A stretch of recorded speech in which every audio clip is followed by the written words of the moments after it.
Today I'm going to be showing you how and what deadside rotating is in Fortnite. Alright, so what deadside rotate is referring to is when a lot of players are pushed to one side, and basically just one side is much more populated than the other side. So the dead side is the side with less players, basically.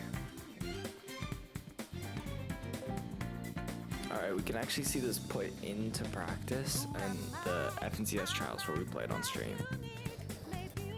I'll start by explaining our strategy. First, we would land at the mountains, right next to Cartman land, and then we would farm slurp barrels and heals, then rotate to dead side in the 5th zone.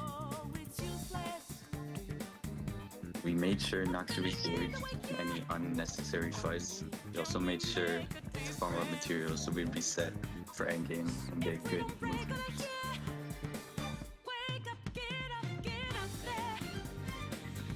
This is actually a really good example of why deadside is called deadside, because as you can see, it has almost the entire lobby on one side and almost little to no people on the other side.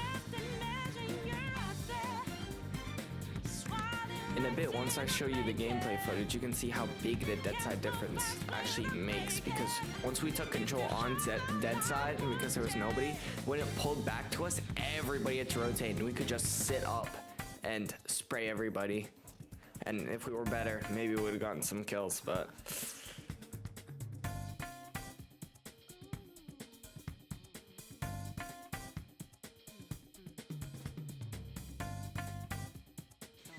alright, so here I'm gonna try and explain a mechanic that I don't know what's called, to be completely honest. I tried to look it up and figure out what it was, and all I got was the Aristotle's wheel paradox. I feel like I know there's like something it's called, but basically when one circle goes to the other circle, it obviously shrinks, and there's the two lines in between it that actually close up to be inside the eye of the storm, as it compared to it just being two circles. So what you can actually do with this is that what we did in game is that there's some cliffs that are in the storm that you can go around without taking any storm damage if you wait for a storm to pull to it, and it'll kind of push you back because there's a small line.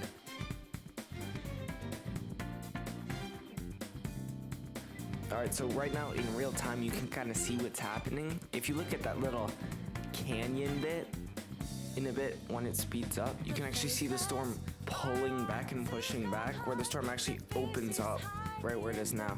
And I see that, and then I rotate. I don't have to take a single tick of storm, and then we can just base up and start shooting people. Alright, so here, after I saw a storm pulled towards us, I actually went back down and committed a little more resources to the actual base, hoping that we could get some picks, and unfortunately we did not get any picks, even though, I mean, our decision making wasn't necessarily bad. I think that in terms of FPS, because computer prices are outworldly right now, by the way. That's kind of half the reason I'm doing this YouTube thing. Oh, and I don't know if that guy was hacking, to be completely honest with you.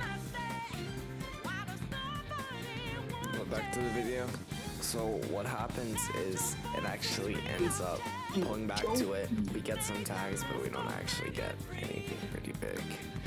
And we do actually, unfortunately, end up being chopped out because I wasn't paying attention. I enforced the bottom enough, but I hope you learned something. And please like and subscribe, because 500 for RAM is actually kind of crazy, I'm not gonna lie. I'll see ya.